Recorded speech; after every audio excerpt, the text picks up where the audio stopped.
ವಿಜಯ್ ಪ್ರಸಾದ್ ಅವರೇ, ಈಗ ಇಲ್ಲಿ NDA 287 ಈ NDAಲಿ ಏನಾಗ್ತಿದೆ ಅಂತ ಹೇಳಿದ್ರೆ ಬಿ ಜೆ ಪಿನೇ ಮೇಯ್ನ್ ಕ್ಯಾಪ್ಟನ್, ಅದಕ್ಕೆ main leader, main source, main strength, ಅದರ ಆ ಒಂದು ಅಂಬ್ರೆಲಾ ಕೆಳಗಡೆ ಉಳಿದವರೆಲ್ಲರೂ ಕೂಡ. ಯಾಕಂತ ಹೇಳಿದ್ರೆ ನಮಗೆ ಬಿ ಜೆ ಪಿಲಿ ಚೆಕ್ ಮಾಡಿಕೊಂಡಾಗ ಒಂದು 38 ಪಕ್ಷಗಳಿರಬಹುದು NDAನಲ್ಲಿ. 24 ಪಕ್ಷಗಳಿಗೆ ಒಬ್ಬ MP ಇಲ್ಲ. ಅವರು ನೀವು ಸಾಕದಂಗೆ ಲೆಕ್ಕ, ಅದು ನೀವು ಸಾಕದಂಗೆ. 7 ಪಕ್ಷಗಳಿಗೆ ಒಬ್ಬ MP ಇದ್ದಾರೆ, 2 ಪಕ್ಷಗಳಿಗೆ ಇಬ್ಬಿಬ್ಬರು MPಗಳಿದ್ದಾರೆ. ಸೊ ಏನೇ ಸ್ಕೋರ್ ಮಾಡಿದ್ರು, ಸೋತರು ಗೆದ್ದರು ನೀವೇ ಹೊಣೆ ಅದಕ್ಕೆ. ಆದರೆ ನೀವು ಇಂಡಿಯಾ ಅಂತ ಒಕ್ಕೂಟ ಬಂದಾಗ ಕಾಂಗ್ರೆಸ್ ಒಂದು ಕಾಲದಲ್ಲಿ ಸ್ಟ್ರೆಂತ್ ಇದ್ದಂಥ ಪಾರ್ಟಿ ಈಗ ಬೇರೆ ಬೇರೆ ರಾಜ್ಯಗಳಿರತಕ್ಕಂಥ ಶಕ್ತಿಯುತ ಪಾರ್ಟಿಗಳು ಕಟ್ಟಿಕೊಂಡು ಪ್ರಧಾನಮಂತ್ರಿ ಯಾರು ಅಂತ ಡಿಕ್ಲೇರ್ ಮಾಡಲಿಕ್ಕೆ ಆಗದಿರುವ ಸ್ಥಿತಿಯಲ್ಲಿ ಕಂಟೆಸ್ಟ್ ಮಾಡಿರೋದು ಇಂಡಿಯಾ ಕೂಟ. ಬಟ್ ಈ ಫೈಟ್ ಲೆಕ್ಕ ಹಾಕೊಂಡಾಗ ಮೋದಿ ವರ್ಸಸ್ ಇತರರು, ದೇವರು ಮತ್ತು ಇತರರ ಚುನಾವಣೆ, ಗಾಡ್ ವರ್ಸಸ್ ಅದರ್ಸ್ ಅಂತ. ಇದು ನೀವು ಹೇಗೆ ಅನಲೈಸ್ ಮಾಡ್ತೀರಿ? ನೋಡಿ, ನೀವು ಇಂಡಿಯಾ ಆಮೇಲೆ NDA ಆಮೇಲೆ ಡಾಟ್ ಅಲಯನ್ಸ್ ಅಂತ ತೊಗೊಂಡಾಗ NDAಗೆ ಆಮೇಲೆ BJPಗೆ ಸಂಬಂಧಪಟ್ಟಂಗೆ there is a clear cut agenda ಅನ್ನೋದಿದೆ. ನಾವು ನೆಕ್ಸ್ಟ್ 5 ವರ್ಷದಲ್ಲಿ ಏನು ಮಾಡಬೇಕು, ನೆಕ್ಸ್ಟ್ 125 ದಿವಸಕ್ಕೆ ಏನು ರೋಡ್ ಮ್ಯಾಪ್ ಇದೆ, ಆಮೇಲೆ ನೆಕ್ಸ್ಟ್ 25 ವರ್ಷಕ್ಕೆ ನಾವು ಏನು ಮಾಡಬೇಕು, ವಿಕಸಿತ ಭಾರತ ಅನ್ನೋದಕ್ಕೆ ಕ್ಲಿಯರ್ ಕಟ್ ಅಜೆಂಡಾ ಇದೆ. ಬಟ್ ನೀವು ಈ ಡಾಟ್ ಅಲಯನ್ಸ್ ಅಂತ ನೋಡೋಕೆ ಸ್ಟಾರ್ಟ್ ಮಾಡಿದ್ವಾಗ ಅವ್ರಿಗೆ ಅಜೆಂಡಾ ಅನ್ನೋದು ಏನೇನೂ ಇಲ್ಲ. ಭಾರತನ ಯಾವ ಥರ ತೊಗೊಂಡು ಹೋಗಬೇಕು ಮುಂದೆ ಅನ್ನೋದು ಖಂಡಿತವಾಗ್ಲೂ ಅವ್ರಿಗೆ ಆ ವಿಷನ್ನೂ ಇಲ್ಲ, ಮಿಷನ್ನೂ ಇಲ್ಲ. ಅವ್ರಿಗೇನೋ ಸುಮ್ಮನೆ ಅಧಿಕಾರಕ್ಕೆ ಬರಬೇಕು. ಯಾಕೆಂದರೆ 10 ವರ್ಷದಿಂದ ಅಧಿಕಾರದಲ್ಲಿ ಇಲ್ಲ ಅವರು. ಮೋದಿನ ಹೆಂಗಾದರೂ ಮಾಡಿ ಕೆಳಗಿಳಿಸಿ ನಾವು ಅಧಿಕಾರಕ್ಕೆ ಬಂದ್ಬಿಡ್ಬೇಕು, ಅಧಿಕಾರ ಚಲಾಯಿಸಕ್ಕೆ ಸ್ಟಾರ್ಟ್ ಮಾಡಬೇಕು. ಯಾಕೆಂತಂದರೆ ಇವತ್ತು ಅವ್ರು ಯಾಕೆ ಮಾಡ್ತಾರೆ ಅಂತಂದರೆ ಈ ಭ್ರಷ್ಟಾಚಾರದಿಂದ ಈ ಡಾಟ್ ಅಲಯನ್ಸ್ ಅವರು ಒಬ್ಬರಲ್ಲ ಒಬ್ಬರು ಜೈಲಲ್ಲಿ ಇದ್ದಾರೆ. ಮುಂದೇನು ತಮಗೂನು ಅದೇ ಇದು ಬರುತ್ತೆ ಅನ್ನೋ ಆ ಒಂದು ಒಂದು ನಿಮಿಷ ಇರಿ, ನಮ್ಮ ಮಾತಾಡ್ತೀನಿ. ಸುಮಾರು 12 ಗಂಟೆವರೆಗೂ ಟೈಮ್ ಇದೆ, ನಿಮಗೂ ಕಾಲಾವಕಾಶ ಬರುತ್ತೆ, ನೀವು ಮಾತಾಡಿ ಆಯ್ತಾ. ಸೊ ಈ ಥರ ಇರಬೇಕಾದ್ರೆ ಮೋದಿ 3ನೇ ಸರಿ ಬಂದ್ಬಿಟ್ರೆ ನಮಗೆಲ್ಲ ಏನಾಗ್ಬಿಡುತ್ತಪ್ಪ, ನಮ್ಮ ಕಥೆ ಏನು, ನಮ್ಮ ರಾಜಕೀಯ ಬೆಳವಣಿಗೆ ಏನು, ನಮ್ಮ ರಾಜಕೀಯದ ಭವಿಷ್ಯ ಏನು ಅನ್ನೋದೆಲ್ಲ ಯೋಚನೆ ಆಗಿದೆ. ಅದರಿಂದ ಹೆಂಗಾದ್ರೂ ಮಾಡಿ ಇವರನ್ನ ಮೋದಿ ನಿಲ್ಲಿಸ್ಬಿಡ್ಬೇಕು, ನಾವು ಬಂದ್ಬಿಡ್ಬೇಕು, ಅಷ್ಟೇ ಅಜೆಂಡಾ ಬಿಟ್ರೆ ಅವ್ರ ದೇಶನ ಯಾವ ತರ ಮುಂದೆ ತಗೊಂಡು ಹೋಗ್ಬೇಕು, ದೇಶದ ಯಾವ ತರ ಭವಿಷ್ಯ ಮಾಡಬೇಕು ಅನ್ನೋದು ಸೊನ್ನೆ ಅವ್ರಿಗೆ. ಇದು ಇನ್ನೊಂದು ವಿಷಯ ಏನಂತಂದ್ರೆ,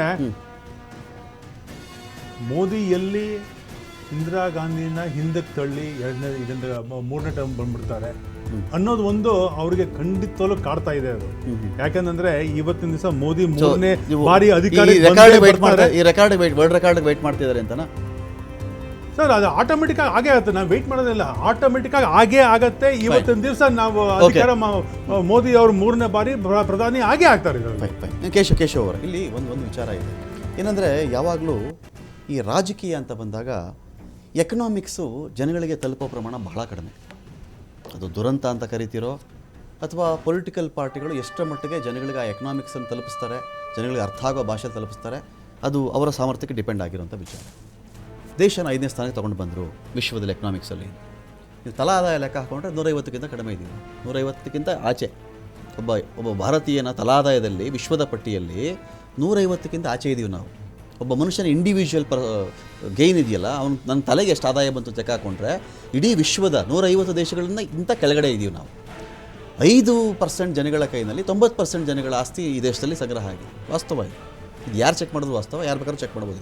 ಇದು ಓಪನ್ ಡಿಬೇಟ್ ಇದೆ. ಈ ಸ್ಥಿತಿಲಿ ನಾವಿದ್ದೀವಿ ಇಂಡಿಯನ್ಸ್. ಇದರ ಮಧ್ಯದಲ್ಲಿ 5ನೇ ಸ್ಥಾನ ಪ್ರೊಜೆಕ್ಷನ್ ಆಗಿದ್ದು ಲೆವೆಲ್, ಅದರ ಒಂದು ಗೇಜ್ ಇತ್ತಲ್ಲ, ಅದರ ಮುಂದೆ 150, 142, 159 ಇದೇನೂ ಆಗಲಿಲ್ಲ. ಬೇರಾಸ್ ಇದನ್ನು ಚೈನಾಗೂ ಹೇಳಿದ್ರು, ಚೈನಾ ಇಲ್ಲಿತ್ತು ಅಂತ. ಅಲ್ಲಿ ಹೆಚ್ಚು ಕಡಿಮೆ 75 ಸ್ಥಾನ ಜಿಗಿದು 75 ಸ್ಪಾಟ್ಸ್ ಜಿಗಿದು ಚೈನಾ ತಲಾ ಆದಾಯ 75ನೇ ಸ್ಥಾನಕ್ಕೆ ಅವ್ರು ಬಂದಿದೆ ಹತ್ತತ್ರ. ಚೈನಾದ ವಾಸ್ತವ. ಈಗ ನಮ್ಮದು ಭಾರತೀಯರದ್ದು ಏನಾಯಿತು ಅಂದರೆ, ಒಂದು 4-5 ಜನ ಶ್ರೀಮಂತರಾದರು, ಏಷ್ಯಾ ಶ್ರೀಮಂತ, ಇವನು ಅಲ್ಲಿಗೆ ಶ್ರೀಮಂತ, ಇವನು ವಿಶ್ವದಲ್ಲಿ 8ನೇ ಸ್ಥಾನ 9ನೇ ಸ್ಥಾನ, ಮೊದಲು 2 ಇದೆಲ್ಲ ಬಂತು. ಶ್ರೀಮಂತರಾಗೋದು ಬೇರೆ. ಇದೇ ನಮ್ಮ 150ರಿಂದ ನಾವು 100ಕ್ಕೋ 98ಕ್ಕೋ 60ಕ್ಕೋ ಬಂದಿದ್ದೀರಿ ತಲಾ ಆದಾಯ. ಈ ಭಾರತೀಯರ ಸಂಪತ್ತು ಅನ್ನೋದು ಎಲ್ಲರ ನಡುವೆ ಹಂಚಿಕೆ ಆಯಿತು ಅಂತ ಅದರ ಅರ್ಥ. ಎಲ್ಲರೂ ಚೆನ್ನಾಗಿದ್ದಾರಪ್ಪ ಅಂಥೇಳಿ. ಇದೇ ಮೊಟ್ಟ ಮೊದಲ ಬಾರಿಗೆ ಕಳೆದ 48 ವರ್ಷಗಳಲ್ಲಿ, ಇಟ್ ಮೀನ್ಸ್ ಲಾಸ್ಟ್ 5 ಡಿಕೇಡ್ಸಲ್ಲಿ ಭಾರತೀಯರ ಉಳಿತಾಯ ಲೋಯೆಸ್ಟ್ ಆಯಿತು. ಭಾರತೀಯನೊಬ್ಬನ ಸೇವಿಂಗ್ಸ್ ಇದೆಯಲ್ಲ, ಲಾಸ್ಟ್ 48 ಇಯರ್ಸ್ ಅಂದರೆ ಕಳೆದ 5 ದಶಕಗಳಲ್ಲಿ ಲೋಯೆಸ್ಟು. ಅವನು ಉಳಿತಾಯ ಮಾಡೋಕ್ಕೆ ಏನು ಉಳ್ಕೊಳ್ತಾ ಇಲ್ಲ ಅಂತ ಅದರ ಅರ್ಥ. ಸರಿ, ನಾನು GDP 7 ಮಾಡ್ತಿದ್ದೀನಿ 8 ಮಾಡ್ತೀನಿ ಅಂದಾಗ ಎಕನಾಮಿಸ್ಟ್ಗಳು ಗಾಬರಿ ಆಗಿಬಿಟ್ರು. ಜನಗಳದ್ದು ಖರ್ಚು ಲೆಕ್ಕ ಹಾಕ್ಕೊಳ್ಳಿ, ಸೇವಿಂಗ್ಸು ಲೆಕ್ಕ ಹಾಕ್ಕೊಳ್ಳಿ, ಯಾವುದು 3% ದಾಟ್ತಾ ಇಲ್ಲ. ಯಾವ ಆಧಾರದ ಮೇಲೆ 6 ಅಂತ ಹೇಳ್ತಿದ್ರು 7 ಅಂತ ಹೇಳ್ತಿದ್ರು ನನಗೆ ಗೊತ್ತಿಲ್ಲ ಅಂದರು. ಎಕನಾಮಿಸ್ಟ್ಗಳು ಹೇಳಿರೋ ಮಾತಿದ್ದು, ನಾನಲ್ಲ. ನಿರುದ್ಯೋಗ ಲಾಸ್ಟ್ 42 ಇಯರ್ಸಲ್ಲಿ ಇಷ್ಟು ಲೋಯೆಸ್ಟು ಯಾವತ್ತೂ ಇರಲಿಲ್ಲ ಈ ಪ್ರಮಾಣದ. ಅದು ಒಂದು ಚರ್ಚೆ ಬಂತು. ಸೊ ಇದನ್ನು ನೀವು ಎಫೆಕ್ಟಿವ್ ಆಗಿ ತಲುಪಿಸ್ತಿಲ್ವ ಅಂತ ನನ್ನ 5ನೇದು ವಿಶ್ವಗುರು, ಭಾರತ ಅದ್ಭುತ, ಈ ಥರದ್ದು ನಿಮ್ಮದೆಲ್ಲ ತಂತ್ರಗಳು ನಡೆಯಲ್ಲ ಇನ್ಮೇಲೆ ಅಂತ ಅವರು ಕ್ಲೈಮ್ ಮಾಡ್ತಾರೆ. ನಿಮ್ಮದೆಲ್ಲ ಈ ಥರ ಟ್ರಿಕ್ಸ್ ನಡೆಯಲ್ಲ, ದೇಶ ಹೇಗಿರಬೇಕು, ದೇಶ ಯಾವ ದಿಕ್ಕಲ್ಲಿ ಹೋಗಬೇಕು ಅಂತ ಅವರು ಡಿಸೈಡ್ ಮಾಡ್ತಾರೆ ಅಂತ. 3ನೇ ಟರ್ಮ್ಗೂ ಇಂದಿರಾ ಗಾಂಧಿನ ಓವರ್ಟೇಕ್ ಮಾಡ್ತಾರೆ ಅಂತ ನಿಮಗೆ ಭಯ ಇದೆ ಅಂತ. ಅಲ್ಲ, ಈಗ ನೋಡಿ, ಇವತ್ತಿನ ದಿವಸ ಈ ಎಕಾನಮಿ ಬಗ್ಗೆ ಮಾತಾಡೋದಾದರೆ ಈ $5 ಟ್ರಿಲಿಯನ್ ಎಕಾನಮಿ ಅಂತೆಲ್ಲ ಹೇಳ್ಕೊತಿದ್ದಾರೆ. ನೋಡಿ, ಸಾಧಾರಣವಾಗಿ ಈ ಹಿಂದೆಯಿಂದ ನೋಡ್ತಾ ಬರಬೇಕಾದ್ರೆ ಈ ಗ್ಲೋಬಲ್ ರಿಸೆಷನ್ ಆಗಿ ಭಾಳಷ್ಟು ದೇಶಗಳು ನೆಲಕಚ್ಚಿ ದಿವಸ ಕೂಡ ನಮ್ಮ ಭಾರತ ಏನು ಅಷ್ಟು ಕೆಳಮಟ್ಟಕ್ಕೆ ಹೋಗಲಿಲ್ಲ ಸರ್. ಆಕ್ಚುಲಿ ನಮ್ದು ಒಂಥರ ಸೇವಿಂಗ್ ಎಕಾನಮಿನೇ. ₹100 ಸಂಪಾದನೆ ಮಾಡೋದು ₹20 ಮನೆ ಬಾಳಿದ್ರೆ ₹8 ಲೋನ್ ಕೊಡ್ತಾರೆ ನಮಗೆ. ಬೇರೆ ದೇಶಗಳಲ್ಲಿ ₹20 ಮನೆ ಬಾಳಿದ್ರೆ ₹100 ಲೋನ್ ಕೊಡ್ತಾರೆ. ವ್ಯತ್ಯಾಸ ಇಷ್ಟೇ ಇದೆ. ಸೊ ಹಾಗಾಗಿ ಸ್ವಲ್ಪ ₹100 ದುಡಿಯೋನು ಅಟ್ಲೀಸ್ಟ್ ಒಂದು ₹10 ಅವರು ಸೇವಿಂಗ್ ಮಾಡ್ತಾರೆ. ಸೇವಿಂಗ್ ಎಕಾನಮಿ ಇದೆ. ಸೊ ಹಾಗಾಗಿ ರಿಸೆಷನ್ಗಳು ಕೂಡ ನಾವು ತಡ್ಕೊಂಡು ಮುಂದಕ್ಕೆ ಬಂದಿದ್ದೀವಿ.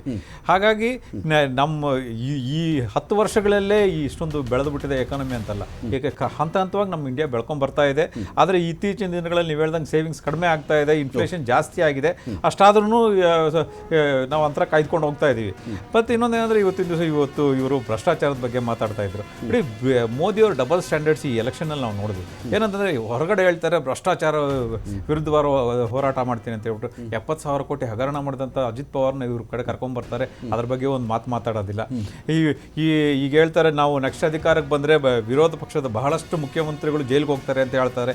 ಅದೇ ಏನಂತಂದ್ರೆ ಇಡಿ ಕೇಸ್ಗಳಲ್ಲಿ ಸಿಗಾಕೊಂಡಿದ್ದಾರೆ ಅಂತ ಹೇಳಿ. ಅದೇ ಒಂದು ಹಿಮಂತ ಬಿಸ್ವಾ ಶರ್ಮಾ ಅವ್ರ ಮೇಲೆ ಇಡಿ ಕೇಸ್ ಇದೆ. ಅವ್ರನ್ನ ತಗೊಂಡೋಗಿ ಅಸ್ಸಾಮಲ್ಲಿ ಮುಖ್ಯಮಂತ್ರಿ ಮಾಡಿದ್ದಾರೆ. ಅವ್ರ ಕೇಸ್ ಏನಾದರೂ ಮುಂದುವರಿತಾ ಇದೆ, ಏನು ಅಪ್ಡೇಟ್ಸ್ ಇಲ್ಲ ಅದ್ರ ಬಗ್ಗೆ. ಯಾಕಂದ್ರೆ ಅವ್ರ ಚುನಾವಣೆ ವಿಷಯ ಇದಾಯ್ತಾ ಅಂತ. ಹೌದು, ಅಲ್ಲ, ಜನಕ್ಕೆ ಇವರು ಮರೆ ಮಾಚಲಿಕ್ಕೆ ಹೋದ್ರು, ಇದು ಜನ ಹತ್ರ ವರ್ಕೌಟ್ ಆಗಲಿಲ್ಲ. ಅದು ರಿಸಲ್ಟ್ ನಾವು ಇವತ್ತಿನ ದಿವಸ ನಾವು ನೋಡ್ತಾನೆ ಇದ್ದೀವಿ. ಹಾಗಾಗಿ ಇನ್ನೊಂದೇನಂತಂದ್ರೆ ಈ 10 ವರ್ಷಗಳಲ್ಲಿ ಇವ್ರು ಏನೋ ಸಾಧನೆ ಮಾಡಿದ್ರೆ ಇವ್ರ ಸಾಧನೆ ಮೇಲೆ ಓಟ್ ಕೇಳಬೇಕಾಗಿತ್ತು. ಇವ್ರ ಸಾಧನೆ ಮೇಲೆ ಓಟ್ ಕೇಳಲಿಲ್ಲ ಚುನಾವಣೆಯಲ್ಲಿ.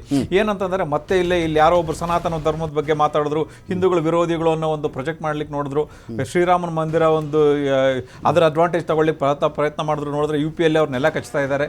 ಹಾಗಾಗಿ ಈ ಇಡೀ ದೇಶದಲ್ಲಿ ಏನಂದ್ರೆ ಎಲ್ಲೋ ಒಂದು ಹಿಂದೂ ಮುಸ್ಲಿಂ ಮತ್ತೆ ಧ್ರುವೀಕರಣ ಮಾಡಲಿಕ್ಕೆ ಮುಸ್ಲಿಮು ಹಿಂದೂ ಅಂತ ಹೊಡಿಲಿಕ್ಕೆ ನೋಡಿದ್ರು. ಆದರೆ ಈ 10 ವರ್ಷದಲ್ಲಿ ಇವ್ರ ಸಾಧನೆಗಳ ಬಗ್ಗೆ ಏನು ಮಾತಾಡಲೇ ಇಲ್ಲ. ಇವತ್ತಿಗೂ ಅವರು ಕಾಂಗ್ರೆಸ್ 70 ವರ್ಷದಲ್ಲಿ ಏನು ಮಾಡಲಿಲ್ಲ ಅಂತ ಏನೇ ಹೇಳ್ಕೊಂಡು ಹೋಗ್ತಾ ಇರೋ 10 ವರ್ಷದಲ್ಲಿ ನಾನು ಏನು ಮಾಡ್ತಿದ್ದೇನೆ ಅಂತ ಜನಕ್ಕೆ ಹೇಳಲಿಲ್ಲ. ಅದು ಜನ ಎಲ್ಲೋ ಒಂದು ಕಡೆ ಗಮನಿಸಿದ್ರು. ಇವರು ಬರೀ 10 ವರ್ಷದಿಂದ ಬೊಗಳೆ ಬೆಳೆದೇ ಆಗಿದೆ ಹೊರತು ಬೇರೆ ಸಾಧನೆ ಮಾಡ್ತಿಲ್ಲ ಅನ್ನೋದು ಈ ರಿಸಲ್ಟಲ್ಲಿ ಗೊತ್ತಾಗ್ತಾ ಇದೆ. ಈ ಇಂಡಿಯಾ ಒಕ್ಕೂಟದಲ್ಲಿ ಬಹುಶಃ ನಾವು ಇನ್ನೊಂದು ಸ್ವಲ್ಪ ಮುಂಚೆಯಾಗಿ ಪ್ಲಾನ್ ಮಾಡ್ಕೊಂಡು ಮುಂದೆ ಹೋಗಿದ್ರೆ ಇವತ್ತಿನ ದಿವಸ 220, 89, 24 ಉಲ್ಟಾ ಆಗಿರ್ತಾ ಇತ್ತು. ಎಲ್ಲೋ ಒಂದು ಕಡೆ ನಾವು ಅಲ್ಲಿ ಸ್ವಲ್ಪ ಮುಂದೆ ಹೋಗ್ಬೇಕಾಗಿತ್ತು ಅನ್ನೋದು ಎದ್ದು ಕಾಣ್ತಾ ಇದೆ. ಫೈನ್.